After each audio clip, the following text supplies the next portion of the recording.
eu vou dizer uma coisa que é minha, isso.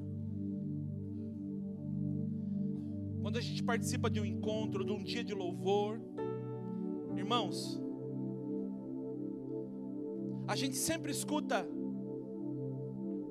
na última pregação dizerem assim: olha, quem mudou foi você, mas quando você chegar na sua casa vai estar tudo do mesmo jeito. É até um perigo eu dizer isso, mas eu, Heber,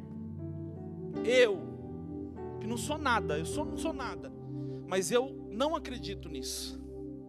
Eu acredito que quando eu me reúno com os irmãos para rezar, quando eu estou na presença do Senhor, adoro o Santíssimo, rezo com Nossa Senhora, eu entrego a minha família, comungo Jesus, quando eu chegar na minha casa, pode até ser que eu não veja a mudança, mas eu tenho certeza que algo já mudou.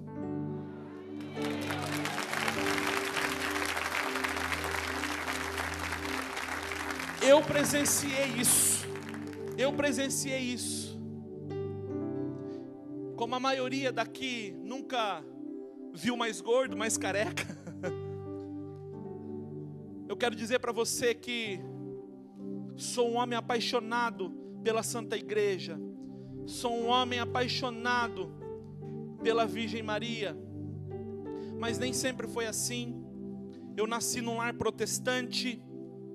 Eu vou dizer porque é minha história, digo com todo respeito a todos os irmãos evangélicos protestantes, mas essa é minha história. A minha mãe era da Congregação Cristã no Brasil e ficou 35 anos lá. O meu pai era da Assembleia de Deus no mesmo período, mas meu pai era desviado. A minha mãe estudava para ser organista na igreja. O meu pai já era músico. O meu pai toca trombone, trompete. O meu pai é um excelente músico. Ele conhece, ele tem esse dom.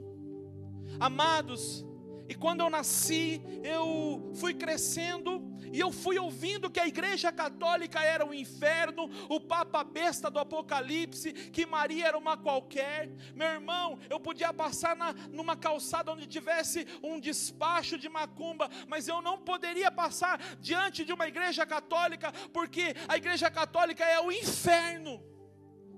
Essa é a visão de muitos deles, meu irmão. Eu vivi isso. Nós estamos lutando para que a gente possa viver um ecumenismo, para que a gente possa viver um amor.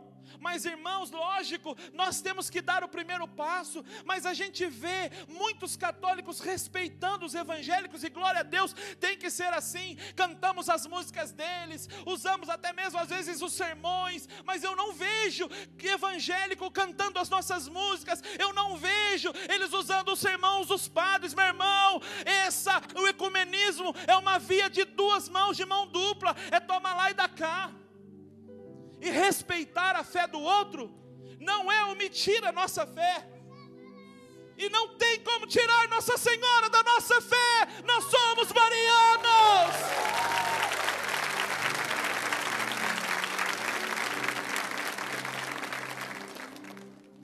Eu não discuto isso, mas é a minha história.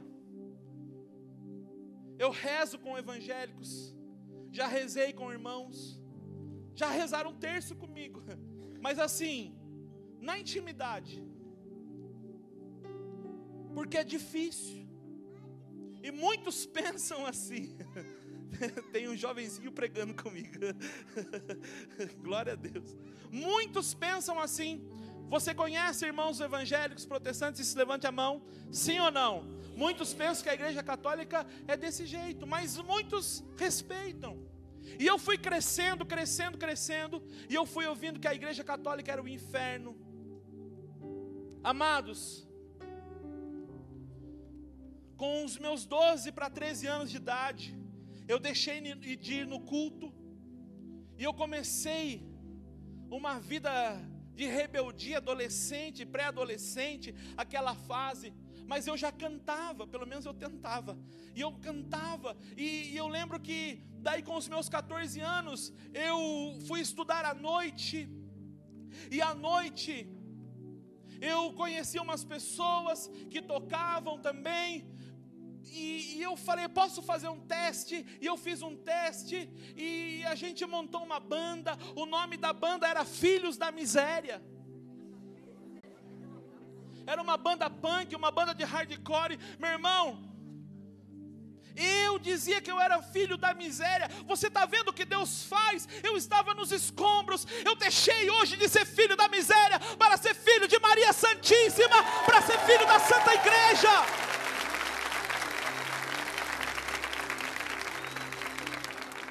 Há um tempo atrás foi um jovem da minha idade, né? Eu estou com 41 anos.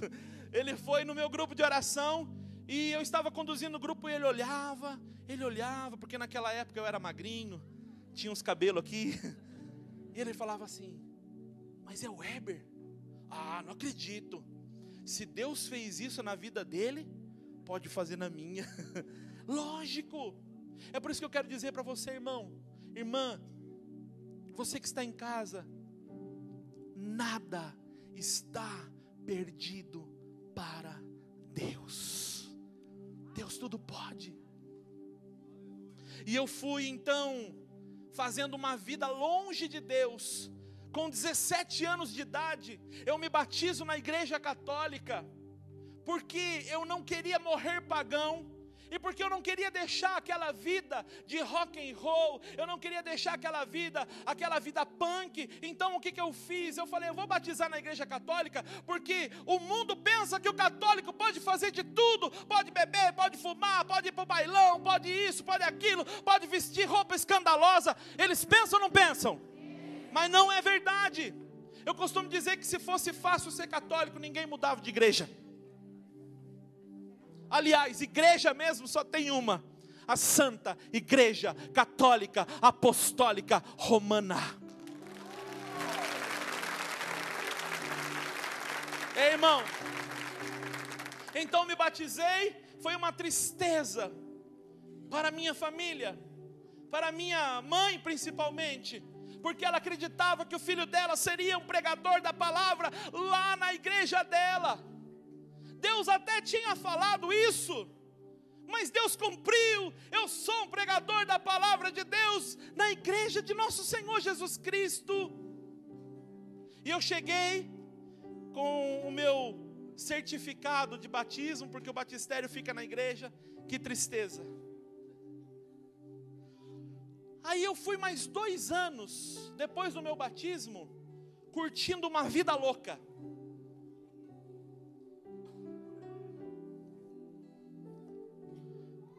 Eu fui até a igreja católica depois de batizado, e eu lembro que eu participei de uma missa, e quando começou pelo sinal da Santa Cruz, eu olhava o povo fazendo e falava, meu Deus, o que é isso? Eu não sabia se era com a mão direita, com a mão esquerda, se era na orelha, se era na boca.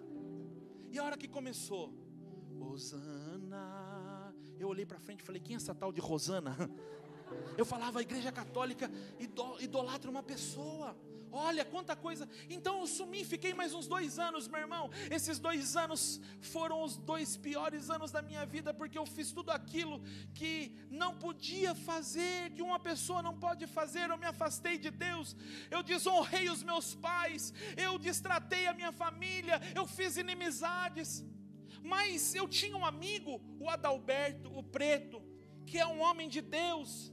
Ele não desistiu de mim. Quem tem um amigo tem um tesouro, diz a palavra. Você tem um amigo, sim ou não? Sim. Então você tem um tesouro, aplauda o seu amigo agora, meu irmão. E ele não desistiu de mim.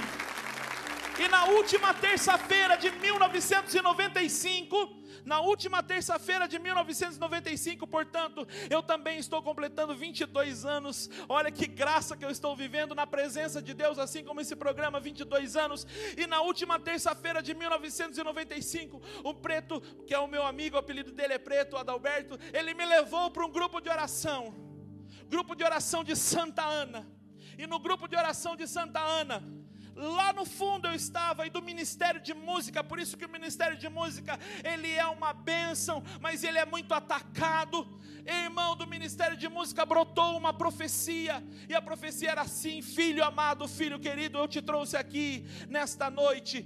Até aí tudo bem, porque eu pensava assim, mas todo mundo veio aqui hoje. Eu tenho uma obra na tua vida, mas aquilo já foi começando a esquentar dentro de mim. Olha a importância do nosso grupo de oração, meu Deus, que bênção! E ali, A profecia foi continuando: filho, você vai deixar de cantar para o mundo e vai cantar para mim. Quando falou isso, os meus 5 cabelos fez assim, ó. Eu tinha gravado uma fita demo. Eu compunha músicas que faziam apologia a sexo, a droga, ao rock and roll. Amados, e Deus falou que eu ia deixar de cantar para o mundo, ia cantar para Ele. Só que do meu lado estava o Adalberto, e ele deu um glória. Eu olhei e falei: Senhor, você está falando com ele, não está falando comigo? Porque o preto estava aprendendo a tocar violão, ele queria tocar violão na igreja. Mas a profecia continuou, falou: filho, eu vou te dar uma esposa, vocês vão fazer missão juntos, vocês vão me... Gente, quando falou de esposa, deu um quentão aqui assim, aí até os cabelos de trás fez assim. Só que quando falou de esposa, o preto, glória a Deus, aleluia, porque ele queria namorar. Eu falei: será que o senhor está falando com ele, não está falando comigo? Mas a profecia continuou: filha, eu estou entrando na tua casa hoje, estou tocando a tua família, o teu pai, tua mãe, a tua casa será minha. Gente, quando falou isso, minha perna fez isso, olhei para o preto quieto, porque a família dele toda católica. Quando eu chego na minha casa, cheio do Espírito Santo, a minha mãe tem um impacto. Eu lembro que ela estava deitada. Muitas vezes eu cheguei cheirando bebida, cheirando coisas, eles não falavam nada, mas eu sei que ela ficava quietinha, porque ela tinha esperança que o filho dela seria resgatado por Deus. Mas irmão, naquela noite, o cheiro não era de bebida, o cheiro não era de droga, o cheiro era do Espírito Santo que eu tinha recebido no grupo de oração da Renovação Carismática Católica. E quando eu entrei na minha casa, foi um impacto. O Papa João Paulo II disse: não fale do amor, seja o amor. E meu irmão, testemunho arrasta. Eu não falava, eu vivia. Eu comecei a amar a igreja, a amar os santos, a amar Nossa Senhora. Eu ia para a missa todo dia, eu ia para o grupo de oração todo dia. A minha mãe foi vendo a movimentação. Se você soubesse o quanto que eu estou resumindo, porque quanta graça foi acontecendo. Meu irmão, aí o meu irmão mais novo que eu, o Kleber, acho que meu pai queria uma dupla sertaneja, né? Heber e Kleber. Mas o meu irmão curtiu mais pagode e eu fui pro rock. Amados, o meu irmão, ele já começou a querer seguir os passos do irmão mais velho. E ele falou: também quero ser católico. Ele é 4 anos mais novo que eu. Aí, o meu pai, que não gostava de padre, ele começou a observar tudo.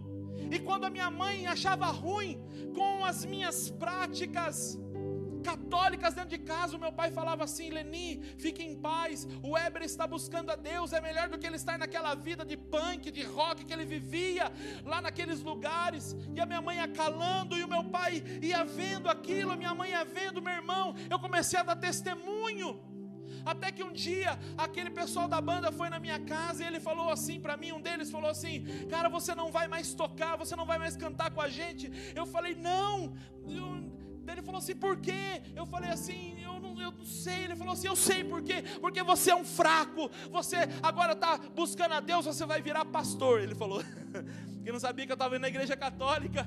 E eu disse assim: é verdade, mas não é que eu sou fraco, é que eu descobri um Deus que tem um amor que é muito mais forte do que eu. E a partir de hoje eu quero cantar só para Ele, eu não quero mais cantar para o mundo. A minha mãe ouviu aquilo. Eu chegando em casa à noite de um grupo de jovens, ela disse assim: meu filho, eu vou fazer 3 pedidos para Maria. Eu estou vendo toda a mudança na sua vida. Se Maria está no céu como você diz que está, e como eu aprendi quando eu era criança, mas depois eu aprendi a verdade, que ela está morta esperando esperando a ressurreição de Jesus, esperando a volta de Jesus. Se ela está no céu e ela intercede como você diz que intercede, eu vou fazer 3 pedidos para ela. E se ela atender, eu volto para a igreja católica. Aí sabe o que eu fui fazer, irmão? Rezar. Nossa Senhora fala que para a gente alcançar graças é necessário Tem gente que quer alcançar graça na família, mas não reza. Diga para quem está do seu lado: quer moleza, irmão? Senta no pudim da sua preferência, o meu de chocolate. Irmão, aí que aconteceu, amado? Eu fui rezar e todo dia eu rezava o rosário com as legionárias, todo dia a importância do rosário. E cheguei um dia à noite em casa, minha mãe parada na porta me disse: meu filho, lembra que eu falei que ia fazer 3 pedidos para Maria e que se ela atendesse eu voltaria para a igreja? Eu falei: lembro, mãe. Ela disse: 2 pedidos já aconteceram, o terceiro não precisa mais, eu sei que ela está viva no céu, a partir de hoje estou voltando para a igreja católica apostólica romana. Está no sol? Meu irmão, depois de um ano, foi batizado na missa da manhã, fez primeira comunhão na missa da tarde, foi crismado na missa da noite. Nessas 3 missas de sacramento do meu irmão, estávamos eu, minha mãe e o meu irmão. Na última missa eu fui nos pés de Nossa Senhora e falei: mãe, só falta o meu pai. O Espírito Santo disse: não falta mais. Eu olho no corredor central, vejo uma careca brilhante, que o cabelo do meu pai é igual ao meu. O meu pai chegou e disse: a sua mãe quer casar na igreja, quer comungar Jesus, mas para isso a gente precisa casar, não é? Sim, pai. Ele disse: então pode marcar a data do casamento, porque eu também estou voltando para a igreja católica. E ele voltou. Essa é a graça, quando a gente caminha os caminhos do Senhor e teme a Ele. Eu quero que você fique de pé agora. Eu tenho 1 minuto. Eu quero encerrar esse momento com uma canção que Deus deu para mim, para honrar Nossa Senhora. Mas na realidade ela tem feito maravilhas, como através da sua intercessão, porque Deus fez maravilhas nela. Talvez você não me conheça, mas essa canção acho que alguns já conheciam. Eu quero encerrar esse momento também, quem está em casa, cantando e pedindo que a Augusta Rainha entre na sua vida e faça a sua vida uma maravilha, como tem feito a minha. Ó Augusta Rainha do céu, soberana dos anjos, recebeste de Deus o poder e a missão. Bate o seu pé direito no chão, vai com fé. De pisar a cabeça. E por isso rogamos a vós, que envieis o exército celeste para nos ajudar. Levanta a mão e canta: salve Maria, salve Maria. Augusta, ao teu comando os anjos batalharão. E mais forte, canta pela tua casa. Salve Maria, vai igreja. Salve Maria. Ao teu comando os anjos batalharão e vem. Mão para quem está do seu lado. Ave Maria, cheia de graça, o Senhor é convosco. Bendita sois vós entre as mulheres, e bendito é o vosso fruto. Santa Maria, Mãe de Deus, rogai por nós, pecadores, agora e na hora de nossa morte. Viva Nossa Senhora! Viva! Campos conosco de Itapetininga, São Paulo, da RCC do Estado de São Paulo. Obrigado, irmão, por esse momento maravilhoso de pregação da palavra. Você que está nos acompanhando em todo o Brasil, depois o Weber volta.